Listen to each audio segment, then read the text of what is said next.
Es war einmal eine Hausstaubmilbe, die hat in einem Teppich gewohnt. Irgendwo in der Schweiz, in irgendeinem Haus oder irgendeiner Wohnung. Vielleicht genau in dem Teppich, wo du gerade drauf hockst. Nach ihren Abenteuern im Staubsauger, im Wandteppich und im Schneeverrussen hat sie jetzt aber gleich mal ein Päuschen gebraucht und hat einfach mal ein bisschen daheim bleiben. So ist sie an einem schönen Morgen auf einer Teppichborste oben gehockt und hat die Sonnenstrahlen genossen, die durch das Stubenfenster reingeschonen haben. Aber auf einmal ist es dunkel geworden. Eigentlich dunkelrot, weil nämlich ein riesiger roter Socken genau auf die Milbe getrampelt ist. Und die ist an dem Socken bleiben hängen und schon ist sie, ohne dass sie wollte, schon wieder unterwegs gewesen. Der Socken war der linke Socken vom Herrn Hugentobler, der in dem Haus gewohnt hat. Und der Socken hat gestunken. Bestialisch gestunken hat der Socken, dass die Milbe sich mit einem von ihren 8 Füßchen die Nase zuheben. Sie hat sich schleunigst auf die Socken gemacht, also sie hat sich durch den Socken aufgekämpft bis zum Bein, wo sie wieder einigermaßen frische Luft hatte. Und immer weiter ist sie das haarige Männerbein aufgekrochen, bis sie auf einmal im linken Hosensack gelandet ist. Und dort innen hat unsere hungrige Milbe ein richtiges Sonntagsessen gefunden. Brotbrösmeli, ein vertrockneter Ketschgummi und ein bisschen Hautschuppen. Sie ist sich vorgekommen wie in einem 5-Sterne-Hotel. Sie hat sich voll gefressen und ist dann auf der Stelle in einen tiefen Schlaf gefallen. Am anderen Morgen, wo sie aufgewacht ist sie aber nicht mehr im Hosensack hinein. Um sie herum war es jetzt hell und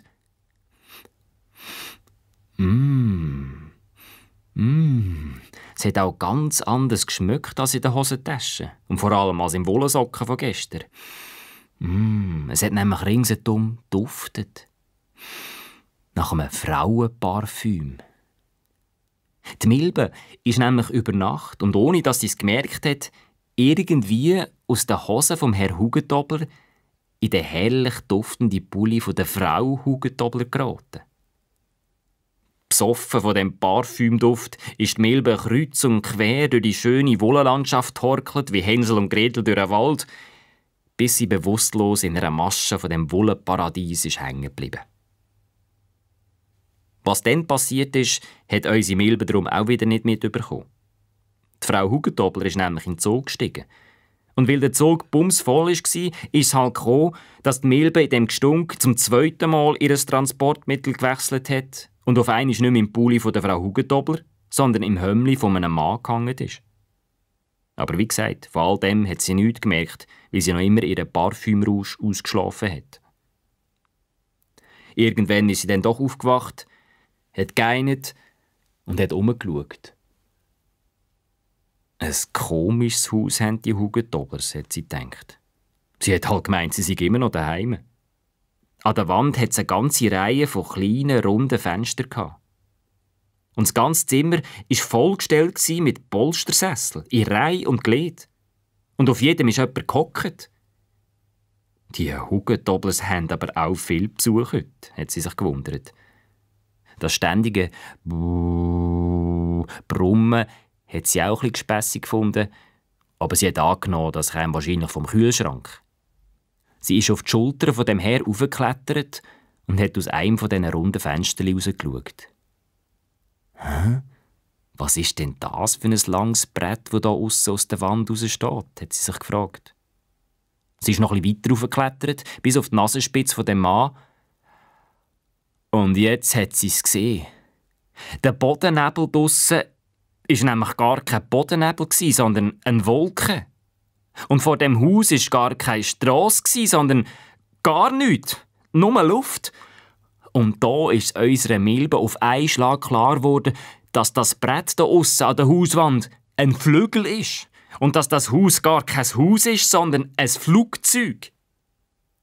Ladies and gentlemen, we are all landing in New Delhi. Thank you very much for your stay. Hat es aus dem Lautsprecher getönt und plötzlich ist alles schräg gestanden. Dann hat es gerumpelt. Und kurz darauf ist der Mann mit den Milben im Hömmli aus dem Flugzeug gestiegen Und ihr ist ein Schwall heisse, trockene Luft entgegengekommen. Unsere kleine Hausstaubmilbe, die doch nur auf den heimischen Teppichposten ein bisschen die Sonne geniessen wollte, ist auf einmal Tausende von Kilometern auf der anderen Seite der Welt gelandet, und zwar in Indien. Und der Mann war ein Tourist. Und was macht man als Tourist in Indien? Ein Elefantenritt. Nach einer halben Stunde war es schon fertig und der Mann ist wieder vom Elefantenrücken runtergeklettert und hat sich den Staub aus den Kleidern geklopft. Und dabei auch die Milbe aus seinem Hömmli. Und sie ist am Boden unten, am Fuß von dem indischen Elefant gelandet. Hallo, du, hat sie zum Elefant aufgerufen. Du, ich würde eigentlich gerne noch eine Runde weiterreiten. Es hat mir schaurig gut... Kein Problem, du ja nicht so schwer wie bleiche Kerl vorher. Und schon hätte sie mit seinem Rüssel gepackt, um sie auf seinem Rücken abzustellen. Aber weil der Elefant sie aus Versehen gerade eingeschnauft hat, ist unsere Milbe in dem langen Elefantenrüssel verschwunden wie in einem Staubsaugerschlauch. Dort drinnen war es feucht, warm und dunkel. Also genau richtig für sie, nicht so trocken, hell und heiß wie draussen. Aber lange hat sie das Klima nicht geniessen, weil mit dem nächsten Ausschnaufer hat der Elefant die Milbe mit einem grossen Trompetenstoss rausgeschnitzt. Die Milbe ist etwa 20 Meter senkrecht in die Luft geflogen und ist dann punktgenau auf dem Kopf zwischen den Ohren vom Elefant gelandet. Wo sie sich von der dritten Landung an dem Tag ein bisschen erholt hatte, hat sie den Elefant gefragt, ob das sein Beruf sei, Touristen auf dem Rücken rumzutragen. Ja, aber nur Nebenjob, hat der Elefant gesagt. Eigentlich, ich arbeite als Transportelefant für Teppichfabrik. Ich schleppe mit meinem starken Rüssel Teppichrolle von Fabrik nach die Hafen. Wow, Teppich. Du, ich wohne in einem Teppich. Ah, wirklich? Wo denn? Bei Hugendoblers. Hugendoblers? Wo ist das? In der Schweiz. Ah, Schweiz. Da wohnt ein Cousin von mir in Schweiz, im Zoo. Schweiz, sehr, sehr weit weg. Ah ja, ich habe mir's noch fast gedacht. Ich vertrage das Klima hier nämlich gar nicht. Ich verschmachte fast in dieser Hitze. Ich glaube, ich muss langsam wieder heim. Aber wie? Der Elefant hat überlegt und mit den Ohren gewackelt. Ich habe eine Idee. Du mitkommen. Und der Elefant ist mit ihr in die Teppichfabrik und dort hat er sie auf einen von diesen frisch gewobenen Teppich gesetzt. So, und du jetzt nach Hause gehen? Ja, wie denn? Ist das ein fliegender Teppich oder was? Hat Milbe gefragt. Nein, ich bringe Teppich zu Hafen. Dort, dieser Teppich komme in große Container und dann in große Frachtschiff. Und du wissen was? Container angeschrieben mit Switzerland. Du also einfach bleiben im Teppich und du kommen ohne Problem nach Switzerland. Und von dort nach Hause sicher nur Katzensprung. Gute Reise, bye bye. Und schon hat der Elefant den Teppich mit unserer Milbe zusammengerollt. So ist unsere Hausstaubmilbe als blinder Passagier auf dem Schiff durchs Rote Meer, ins Mittelmeer und nach etwa 2 Wochen nach Italien gekommen, in den Hafen von Genua.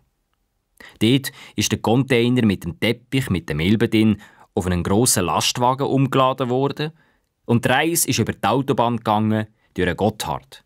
Und schon einen Tag später ist unsere Milbe, noch ein bisschen schwach auf den Beinen, aus dem Lastwagen und aus dem Teppich rausgekrochen, hat sich mit ein bisschen heimischem Staub gestärkt und ist dann auf dem Rücken von einem Müsli, von einer Raupe, von einem Maikäfer und zuletzt von einer Ameise endlich daheim angekommen. Daheim, wo die ganze Milbenschar sich schon Sorgen gemacht hat um sie. Und natürlich hat sie auch jetzt alles von A bis Z müssen erzählen. Von dem stinkenden Socken, von dem Parfümwald, vom indischen Strassenstaub, wo so scharf ist wie Currypulver, vom Elefant und von ihrer Heimreise in einem niegelnagelneuen Teppich auf dem Schiff. Sie hat so viele unglaubliche Sachen erzählt, dass es vielen Milben vor lauter Hören und Staunen ganz Sturm im Kopf ist geworden.